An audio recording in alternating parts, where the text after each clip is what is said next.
Mishra Award for Public Service Journalism. Currently, Peter works at an online news source for lawyers called Law 360 Canada. However, Peter does say that almost everything I need to know about magazines, journalism, selling stories, cooking, and in fact, staying married, he learned as a male columnist and senior editor at Canada's largest and oldest women's magazine, Chatelaine. Without further ado, I'd like to turn it over to Peter. Thank you. Hello, Ottawa. Hello, Ottawa. Well, thanks for inviting me to September gathering, I guess.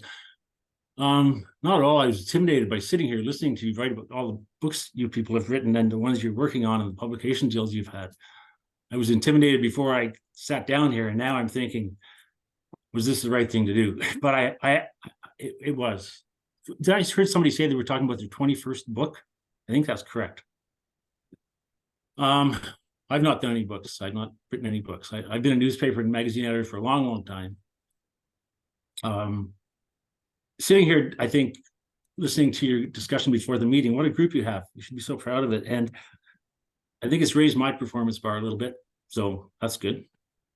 And it's kind of funny because when Lena invited me here a number of months ago to talk to the group, I did what I do whenever somebody asks me if I want to try something new.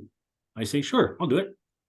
And then inevitably, I'm like, did I just agree to talk to a bunch of seasoned writers about book writing? And I've read a lot of books. I've read a lot of manuscripts. People have sent me to say, what do you think of this book?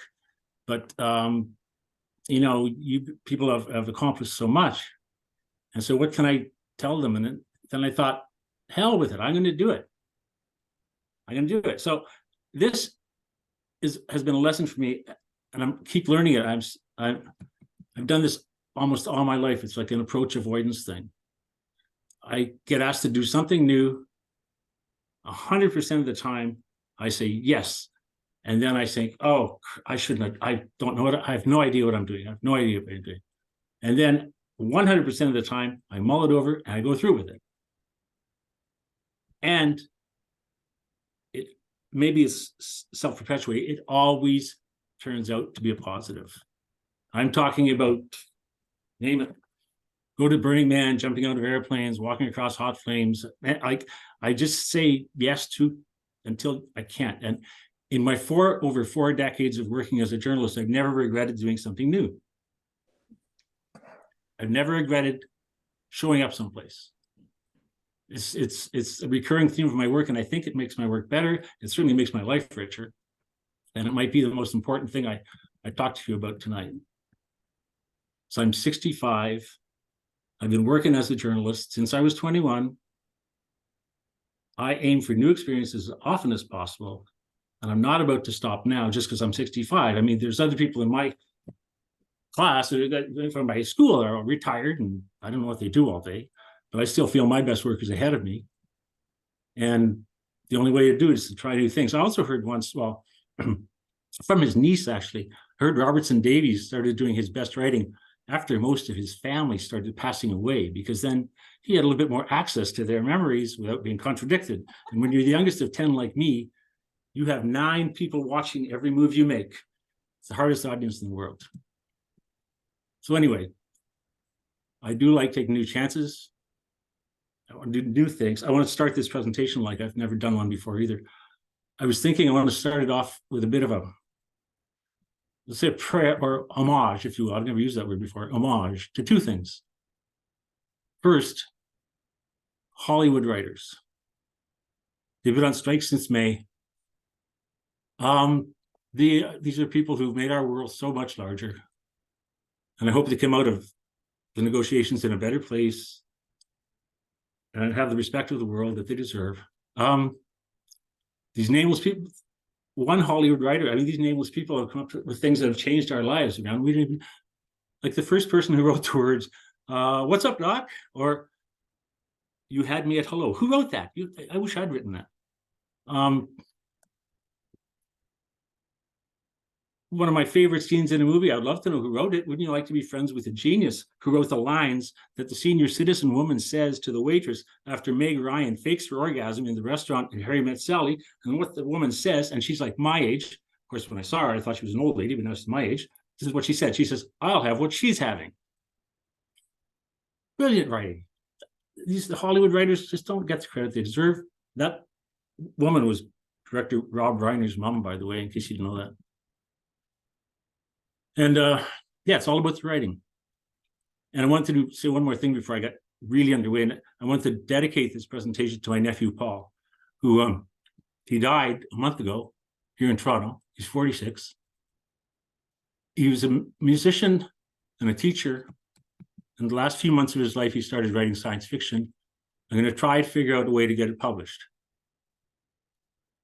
Paul is my sister Norma's son. He's married to Nancy. They didn't have any kids, but Paul sure loved his kids. He was a grade school teacher in Scarborough, and he loved those students so much. I've never seen anything like it.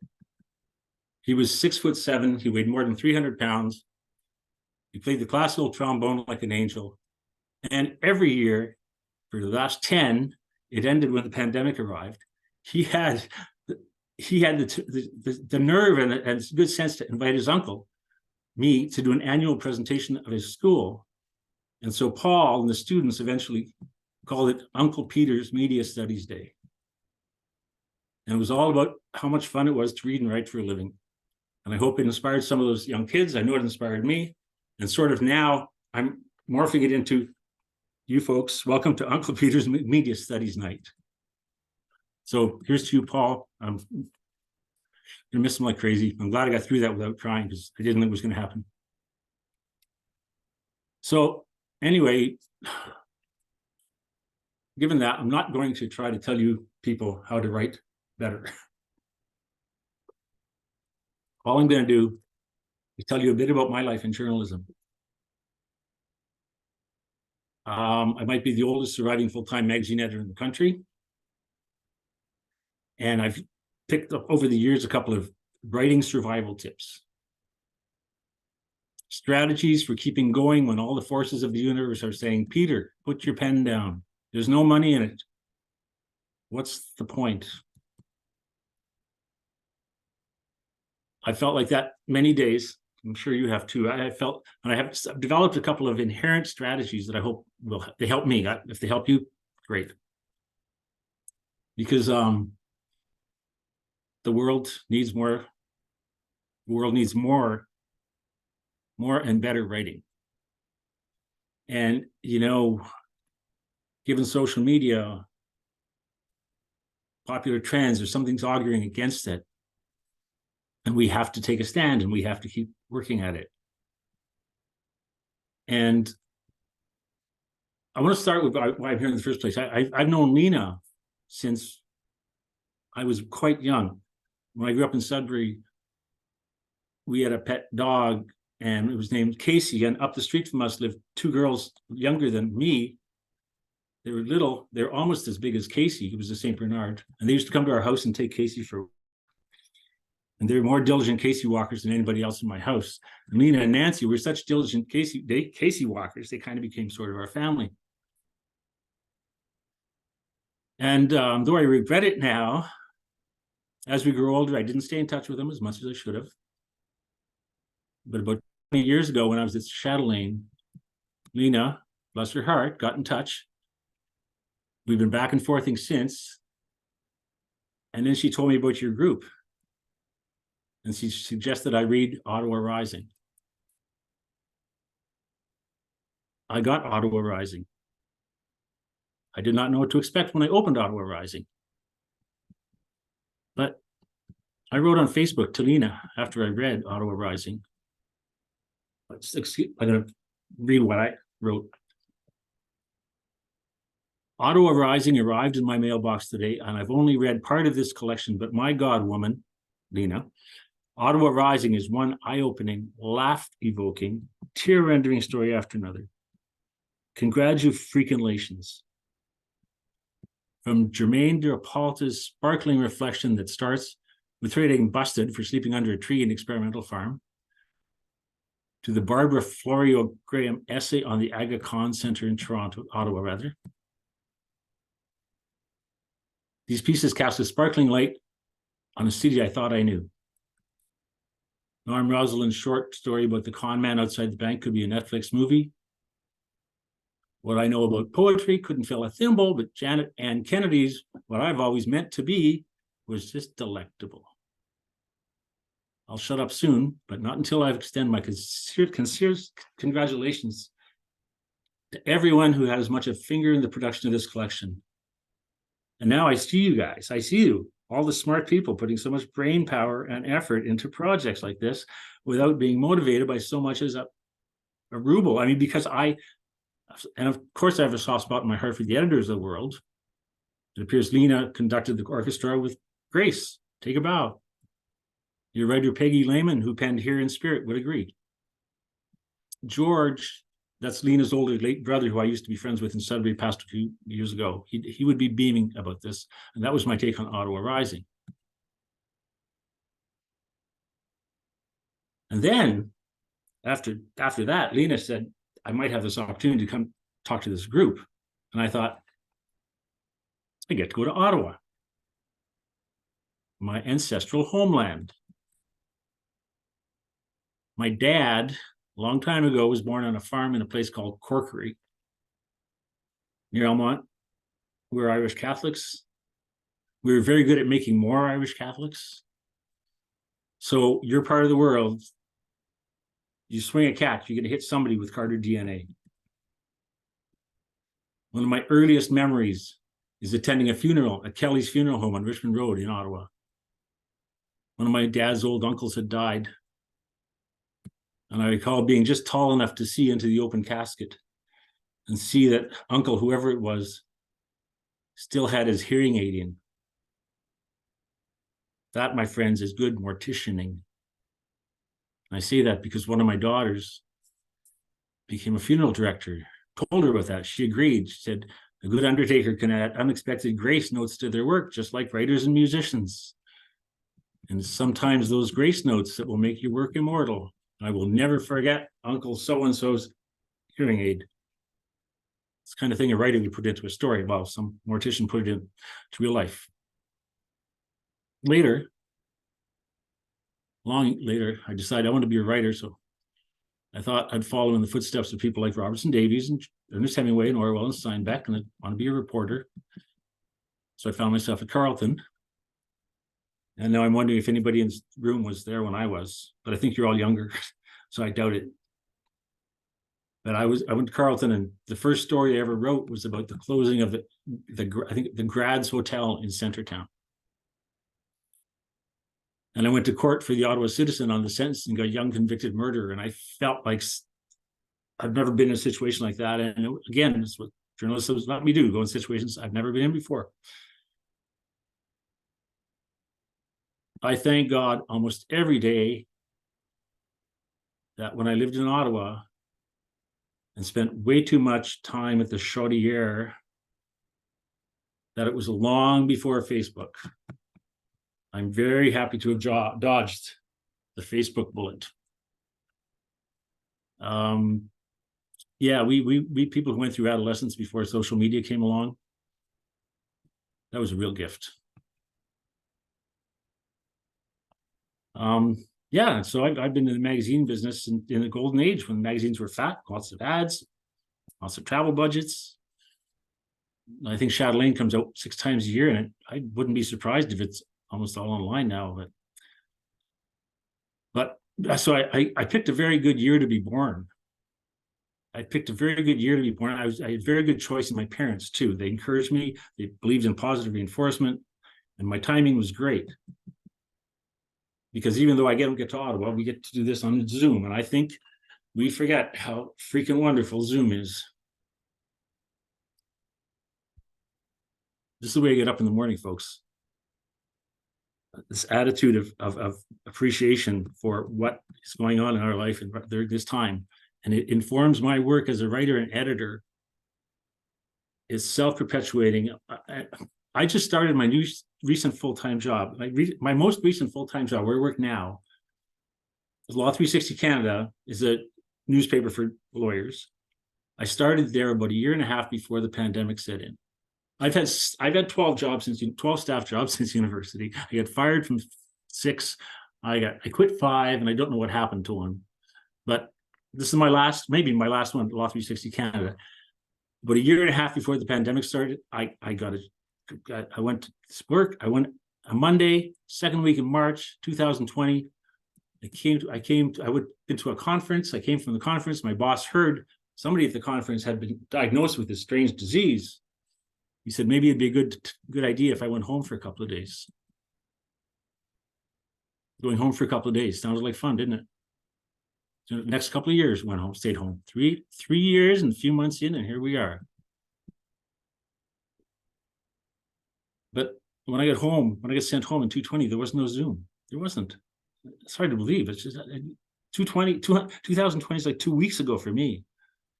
I mean, am I the only one who can't? I mean, we live in this time of space age video phone calls.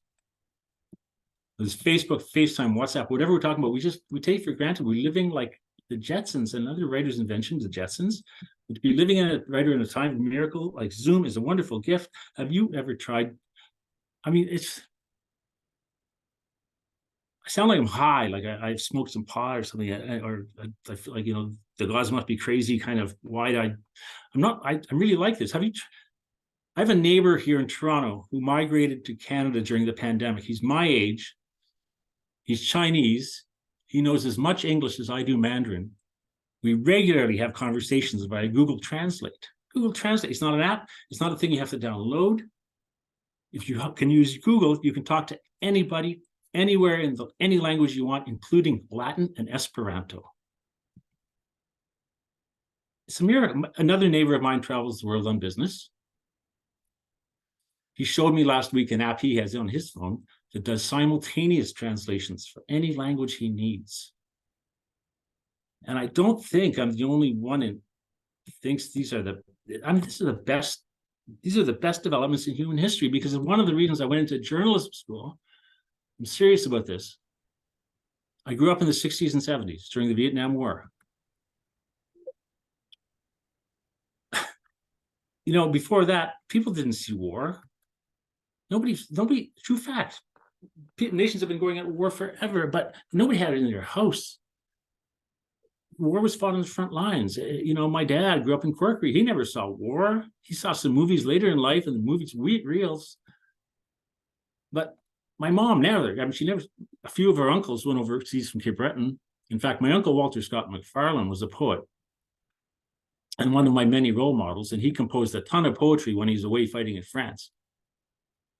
But his poems were all about love, Cape Breton Highlands and his buddies. I missed his mom and family. People were not exposed to war, and when soldiers come back from war, they didn't talk about what happened. They bottled it up, which is probably the most accurate of all English usages, right? They bottle it up. Because what goes on, my family's tired of hearing me talk about this, incidentally, but what goes on in actual battle is too ugly to discuss. Nobody wants to talk about it. I was reading about moral injury. It's going to be a compensable injury soon, like PTSD or back problems. Moral injury is the injury that people suffer when they find themselves doing things they are wired not to do, which is what all of us, we are all wired to be nice people. These people suffer moral injury when they have.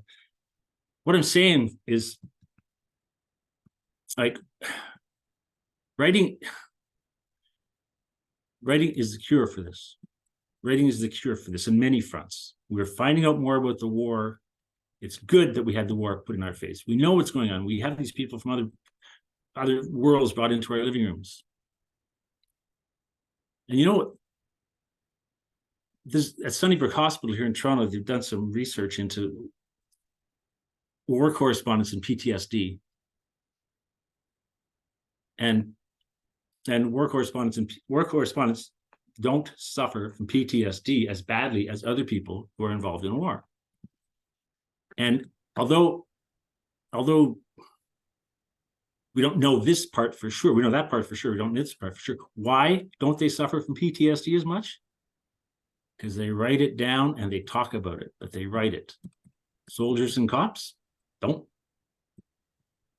You know, one of my favorite journalists of all time was Anne Frank. Yes, that Anne Frank. She wrote the following about war. When I write, I can shake off all my cares, my sorrow, my sorrow disappears, my spirits are revived. You know, I happen to think that we're coming in a time now where we are more exposed to other people's lives. We're more exposed to the truth, and we are getting to be better people. I read a New York Times Review book's essay last month called "Are Human Beings Fundamentally Good or Fundamentally Bad?" A guy named David Brooks, you probably heard about him. He makes a very compelling case that people are naturally, essentially kind and generous. You'll see where I'm going here in a sec. Study after study has shown people don't always act out of self-interest. He says we tip restaurants we never return to, right? We give to charity. When natural disasters happen, we send money. In any given experiment, Brooks writes, about 30% of the people do indeed behave selfishly, but most systematically, significantly, and predictably behave cooperatively. So when I was a kid, back to Vietnam, when I was a kid, I saw these images coming in from Vietnam, and I thought, these are ugly. I hope this is good. We're gonna bring war into people's houses so they know what it's like, so they didn't do it anymore. And you know what? I was right. I was right. Television has made the world smaller. It has brought people closer. Russian youngsters listen to the same rap as American dudes. We communicate with people more freely and openly than ever before, although you might not think so. We do. The world is safer than it used to be. And there's no sign of that trend. And my wife, Helen, and I attended a Steven Pinker lecture a few years ago. And during the question and answer period, somebody asked what he can attribute the improvement of living standards and general civility was, and he said, media, awareness, writing.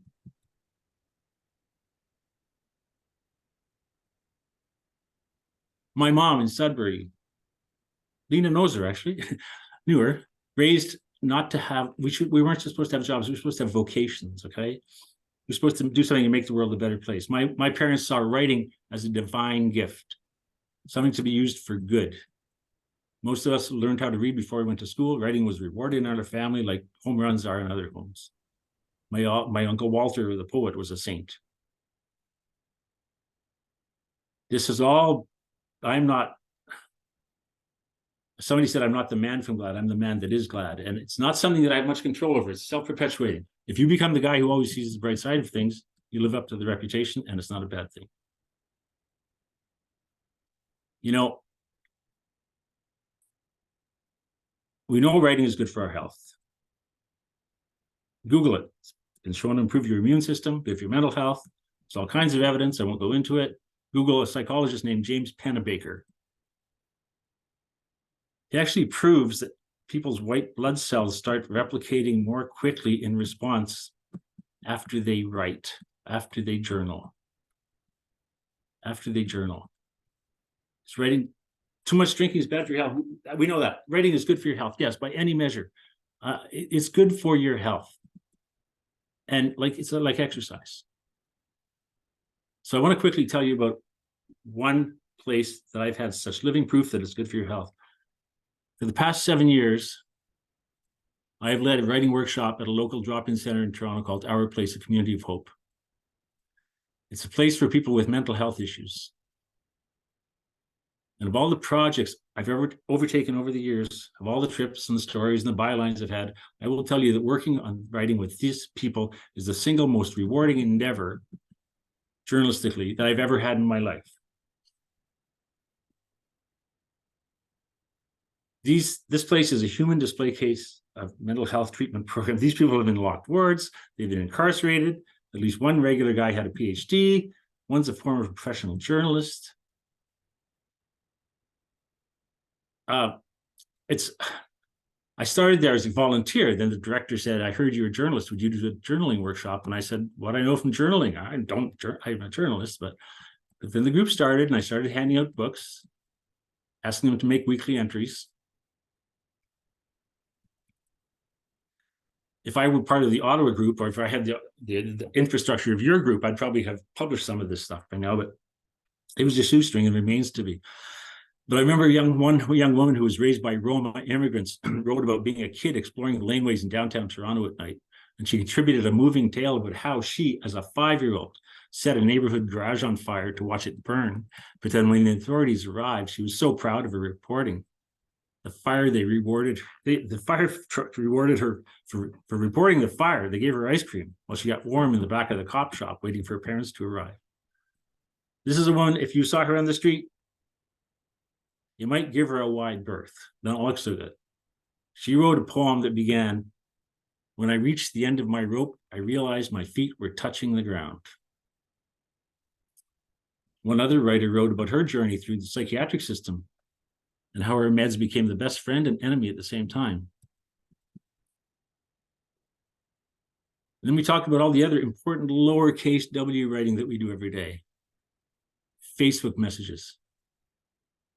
The one I just quoted before about your book. Texts, letters to authorities.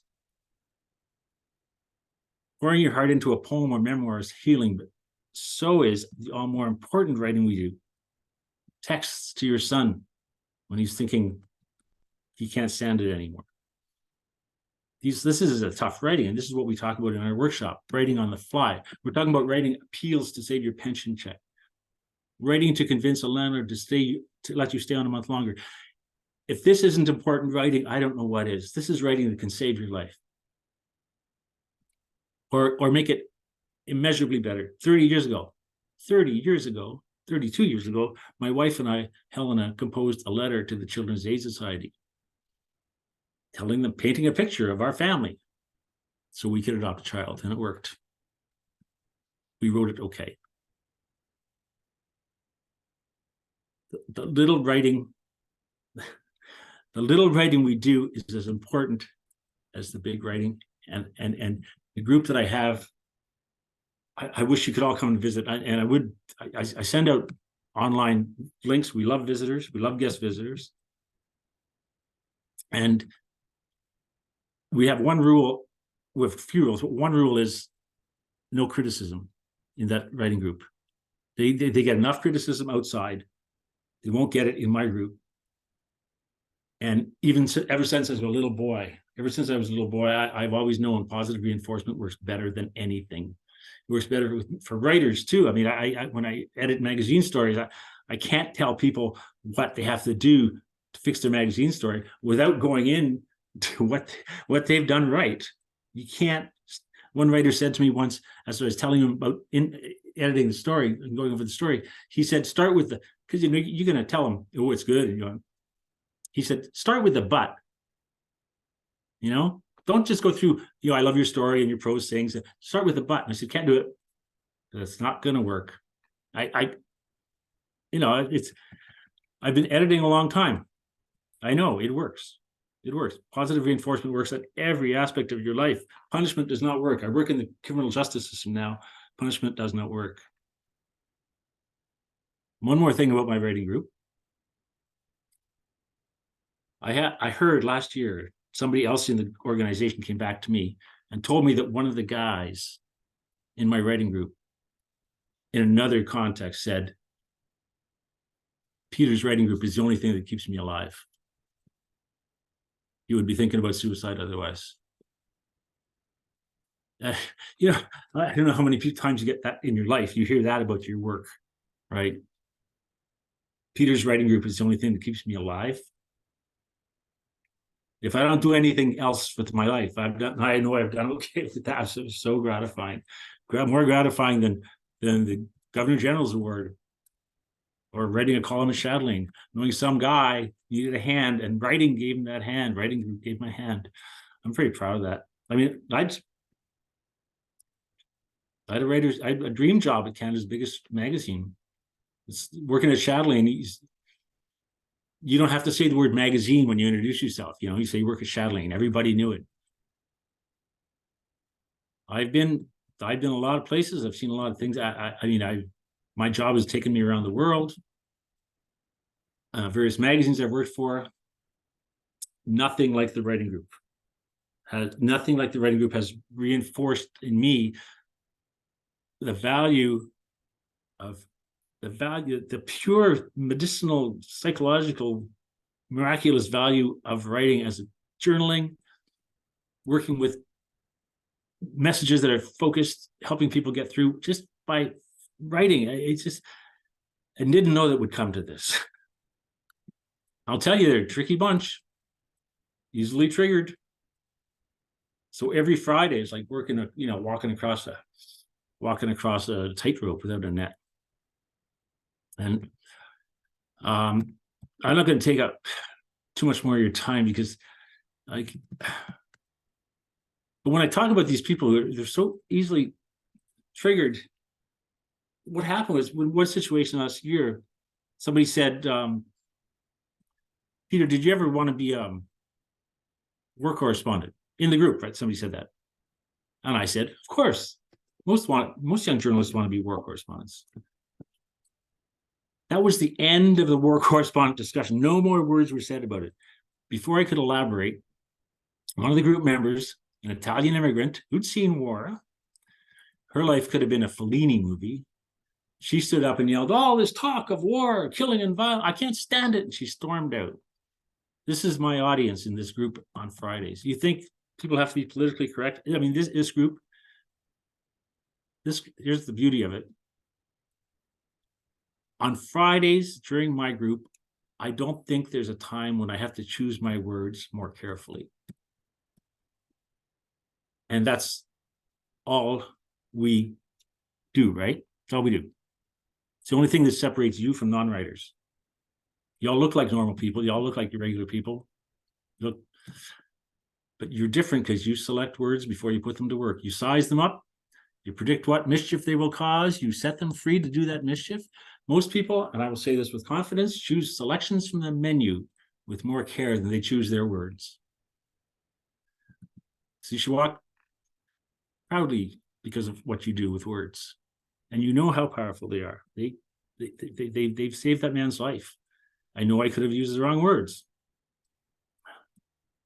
Plus, writers' jobs have changed over the years. I can say that over the years because I'm 65. I get to say that. It comes with age. A whole bunch of things come with age. That is one of them. Time was, writers took trips. They reported back to their communities what was happening in other places. My friend Ernest Hillen covered the Biafran War for Weekend magazine. Anybody remember that? That doesn't happen much anymore because we have the internet and so many people have so many places. I have a friend, not just a guy I know, but actually a journalist friend who has walked on the ice in Antarctica. He's walked on the ice in Antarctica. I'm not jaded enough to not get excited about that. I told him, I said, you tell me that. I have to phone my wife and say, hey, darling, I know a guy who walked on the ice in Antarctica. I get excited about things like this.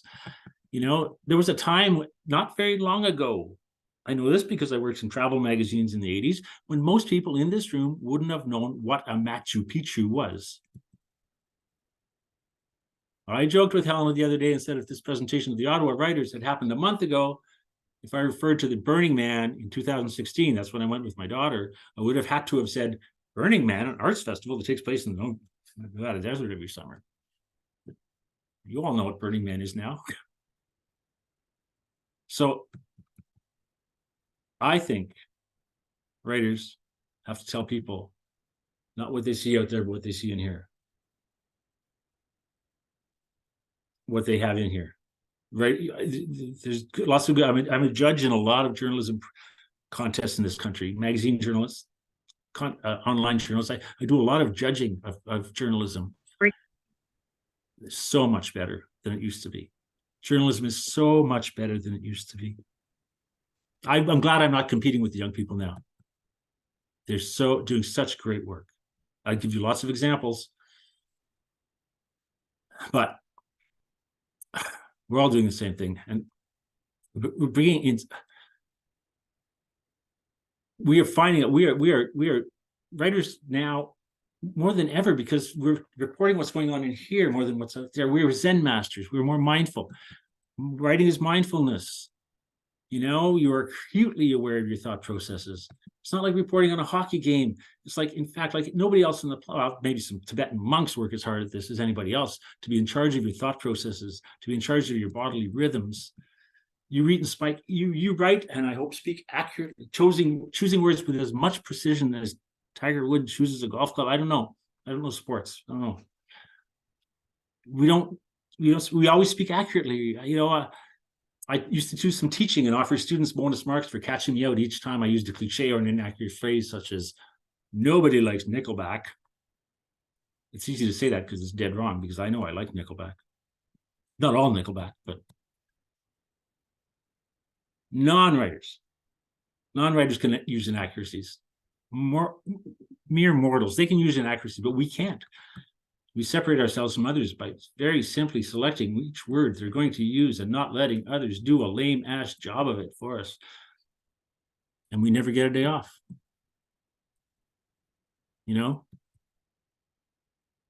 We sleep, we think about words, we think about grammar. I've lost sleep over grammatical mistakes. And when I say I appreciate what you've done for us writing your books, 21 books, that man said, one book, one short story.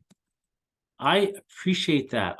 Most people don't understand, they don't have a freaking clue what they're complimenting. But next time you're feeling anything but fantastic about being a member of this elite group of people who dedicate every minute of every hour of every day to this sacred, and I mean that, sacred craft, try to think about this little presentation, okay? I know how hard writing is. I'm leaving you with my contact info. So if you ever get to that place where you just want to say, screw this, I hate writing, please get in touch with me. I'm like a doctor. I'll cheerlead you out of this. I'll cheerlead you out of it. The world needs good writing, needs more now. I just want to say one more thing. I mentioned Paul at the beginning, my nephew Paul. We did Uncle Peter's Media Studies days. Remember Paul bringing fun into learning, how hard he worked at encouraging kids. You got to understand these kids. Almost all of them are little, grades 6, 7s, and 8s, and most of them, because of the neighborhood, are all Sri Lankan New Canadians. So Paul's 6'7". These guys are 6 inches 7. So when I went there for Uncle Peter's Media Studies Day, Paul would encourage them to ask me questions like reporters, but then they'd take an account of the presentation, and I marked their papers. 10 years we did this. To date, nobody's got less than A+. Of course, writers that work for me too get the same response, so I always encourage the young people to ask good questions, and they do. And my favorite was one little girl looked up from her chair like me, like this. She said, "Sir, do those nose hairs bother you?" She's gonna make a good reporter. Another little girl, she looked me in the eye and she said, "Sir, are you afraid of your wife?" And I hesitated. And before I could answer, she answered for me. She said, "My grandfather says it's a wise man who's afraid of his wife." So she answered the right answer. You never know where you're going to get the most important lesson in life. And you're only going to go there if you say yes to experiences like this. I'm so glad I said yes to this experience. Thank you very much. For one last thing, I'd like you to see Paul in action. I'm so proud of him. As you watch this, think of all the cultures he's bridging here. Bridging that couldn't have possibly happened a century ago. People from Sri Lanka singing Newfoundland songs. Paul, somebody else who loves his work and made the world a better place than he found it, which is the same thing you writers will do. I hope you enjoy Paul's version. Thanks a lot.